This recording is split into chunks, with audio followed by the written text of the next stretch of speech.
Here we are in Askrigg, just making our way out of the car park of the White Rose Hotel. Had a good meal, good couple of pints last night, good breakfast this morning, so we're full of beans.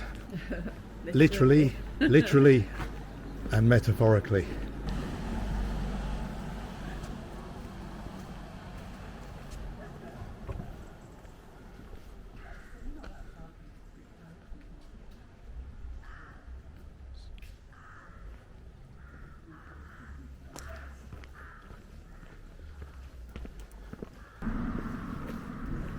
Importantly, for such a small village, it has 3 pubs.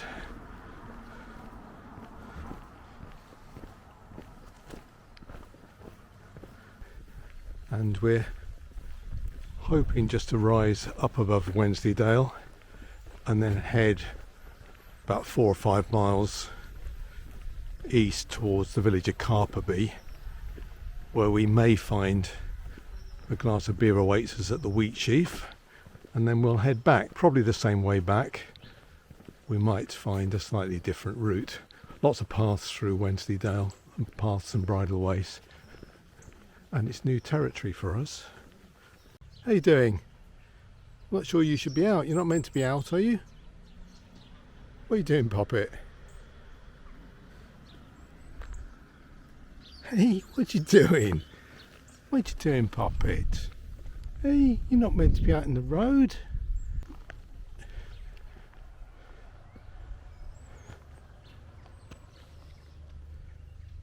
Yeah, he's heading up the road. Not sure he's meant to be doing that. I think we've got a friend who's decided to join us for today's walkie. I'm just a bit worried about him. He obviously lives locally and he's just come out of where he lives. He's seen the postman, I think, and he's just decided he'll come and join us. Hiya, morning. This doggy lives, do you? Oh yeah, they're just in the village. Oh, okay. He's just down on the right. He's just been following us up the road. That's... He lives about 5 or 6. Oh, right. Oh, don't worry about it. Oh, yeah, he'll make his way home. Oh no, don't worry about it. Yeah. Yeah. He's happy. We'll see you later, mate. All right? We'll see you later. Yeah, there he goes. He's happy now. So, He obviously knew the postman. I think he knew the postman was coming, so he decided to come out and greet him. It's tough, this bit. Is it tough? It's my calves are waking up again. They were sore last night, my calves, weren't they? Were they? Yeah. Yeah. So you say we're doing part of Wainwright's Pennine journey. That's it. This bit is. Wainwright's. So you used to walk up here going, oh, we're heading up through the Pennines. On my Pennine, this is my Pennine journey. And all I've got is an old horse blanket, a pair of boots, and an everlasting packet of cigarettes. I think Wainwright would probably be, he'd just be appalled at the amount of stuff, not just us, but people carry when they're out walking, just for a day's walk or going for a longer trek, because he used to sort of eschew wearing anything sensible, anything comfortable.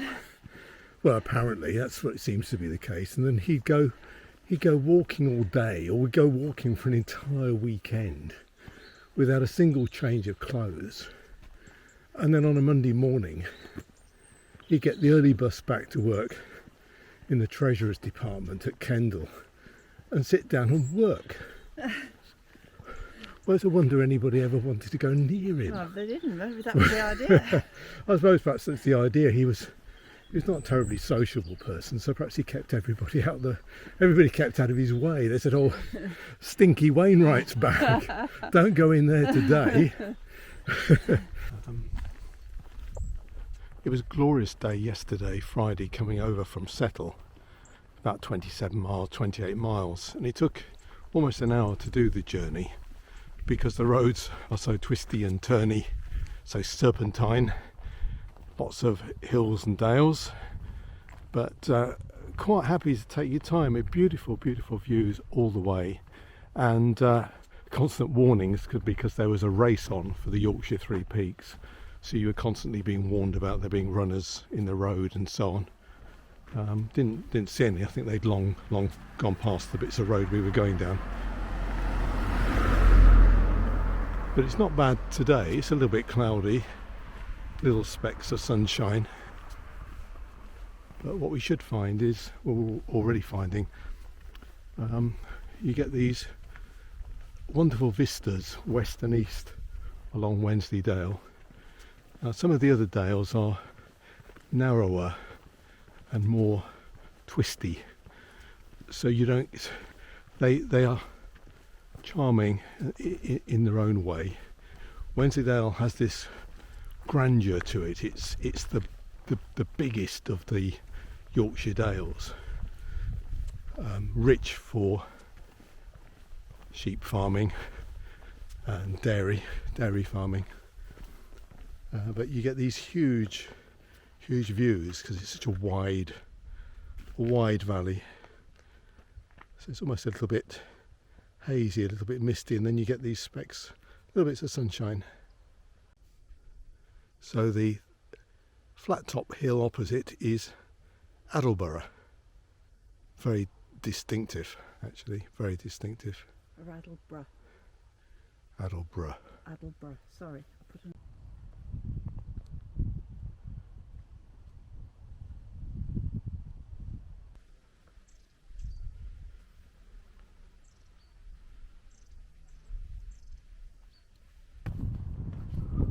We're making very good progress.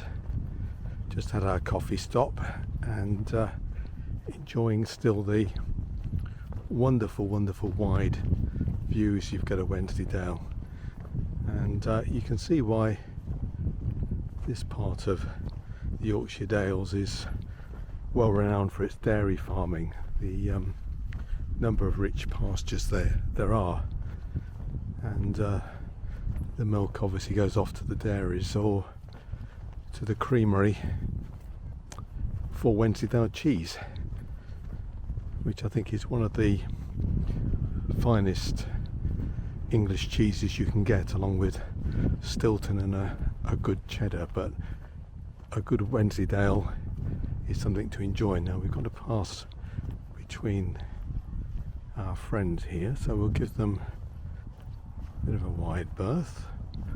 Should be okay. They're just looking at us with a degree of curiosity. They're just blowing a friendly greeting at us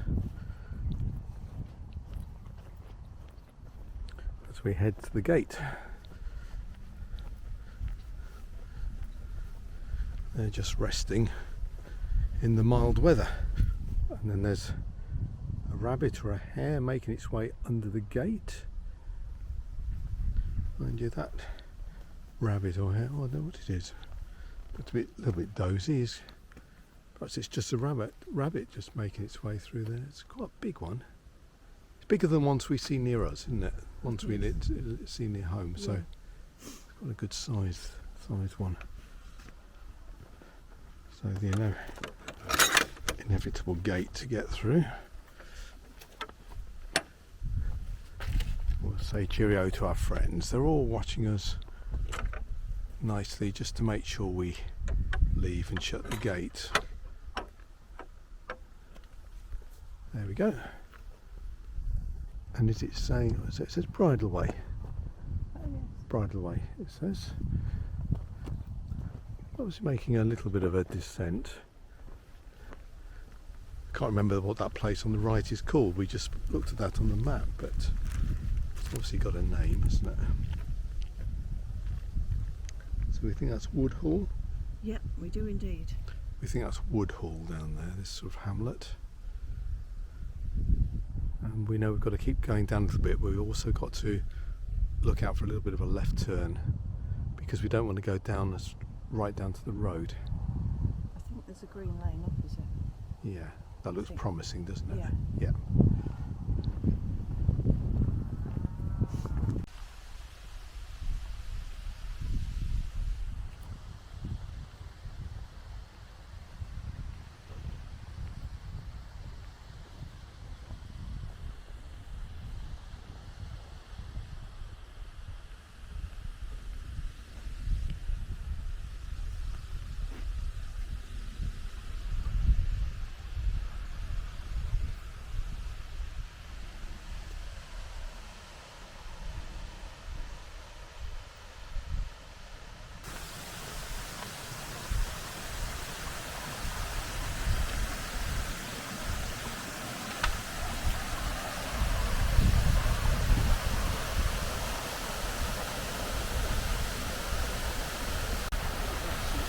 Got the gathering of the dogs.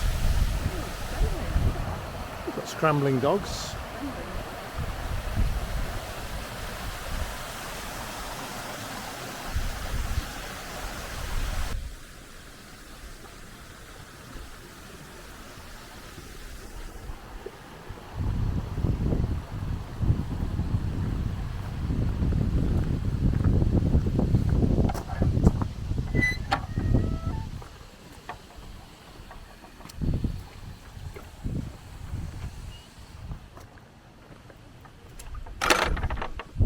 There we go.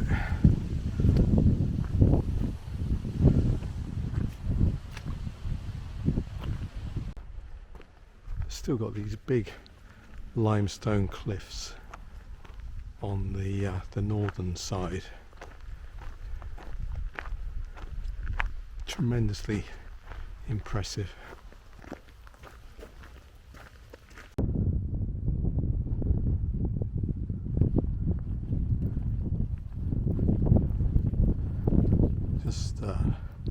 Just marvelling at the disused lead mine workings over here on the left hand side.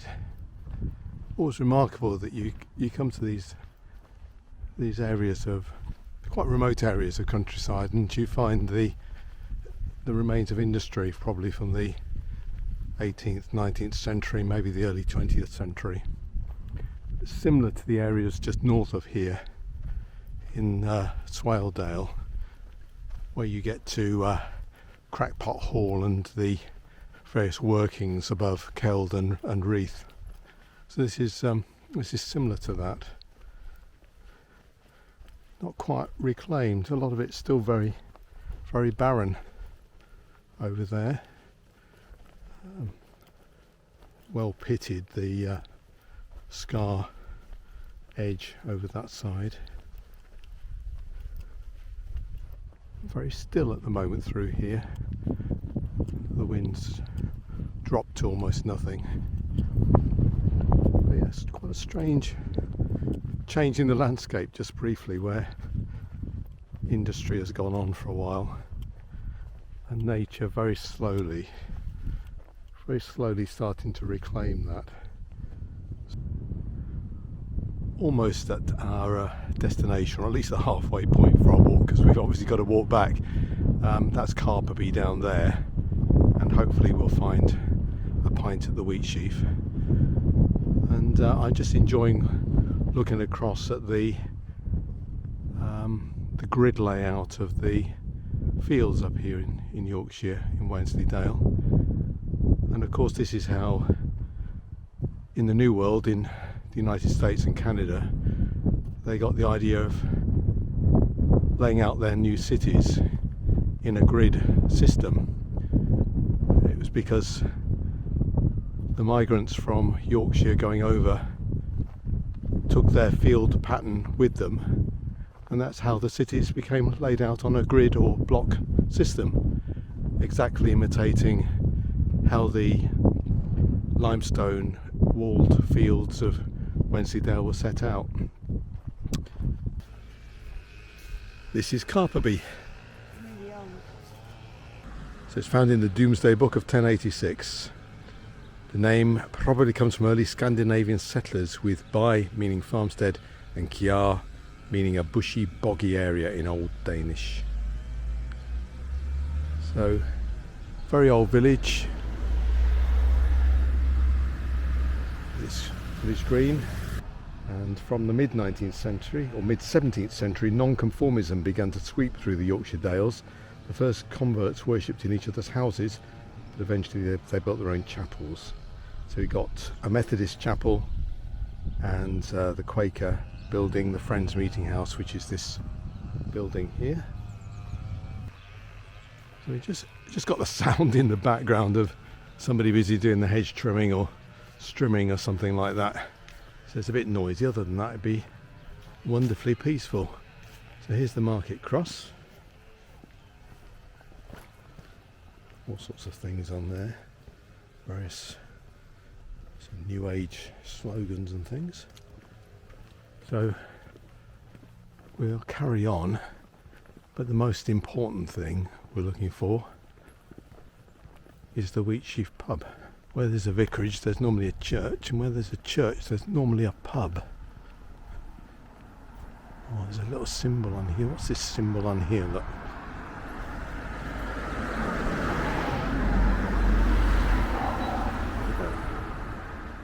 Rotary International have been here. Like so many of the villages up here, the village looks very well kept, well lived in by people who either probably don't work so much on the surrounding land anymore, but certainly work in nearby towns and cities. They perhaps head off to Northallerton or York or Leeds or Darlington or somewhere. There's a few cottages are obviously holiday lets, which is fine. You've got to have a little bit of that.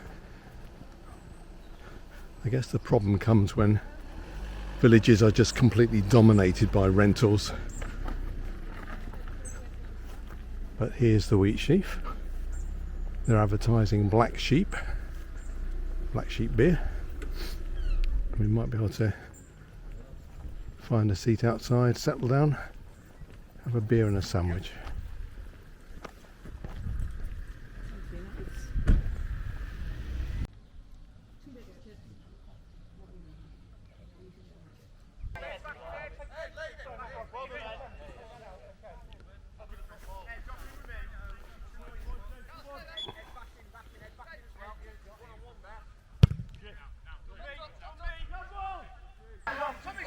It's quite good watching a bit of football, isn't it? Yeah. I've zoomed in.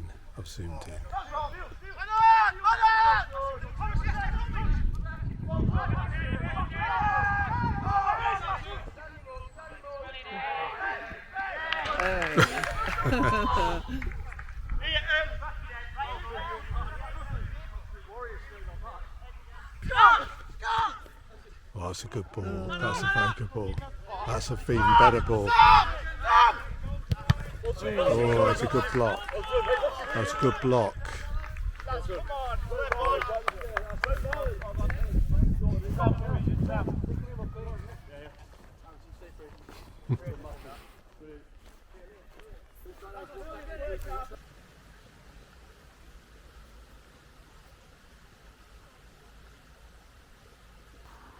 So we've come a slightly different way back from Carperby, heading back towards Askrigg. We've enjoyed our lunch at the Wheatsheaf, and we're making our way back through this bit of woodland, and we've just crossed a stream. It's quite interesting just to read about this this area, that it's a nature reserve, and it's asked the question, what makes this piece of grassland so special? Is the unusual plants, or are the unusual plants more normally found on cliffs and salt marshes? Each one is here because of the lead mining industry that scarred the land to our left over 200 years ago. The Ellerbeck has carried lead from the mines into the grassland where it is particularly concentrated. So you will find a whole variety of plants that are listed there. And so it's again an unusual example of the fact that where there's been industry, and we can see the remains of some of this industry here, once the industry stopped, remarkably plants have come back, and they're plants that would only thrive in soil that is contaminated by the lead, or in the case of these plants I suppose it's enriched by the lead, and that's given new life to this area. So you end up with somewhere quite different from what it would normally be. I mean, it's probably the wrong time of year at the moment. It's not. It's obviously not spring or summer, so there are really no plants to see, I suppose, or just the remains of them. So quite interesting. So we've got a little bit of road walking, and then we're going to find a footpath off to the left-hand side.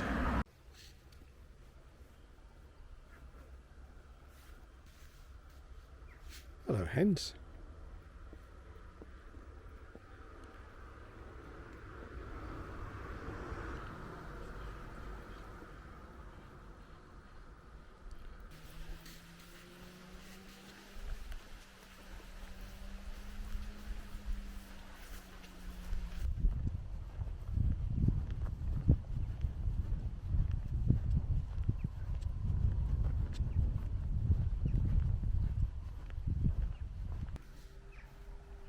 we're continuing to follow the old Wensleydale railway line back towards Askrigg.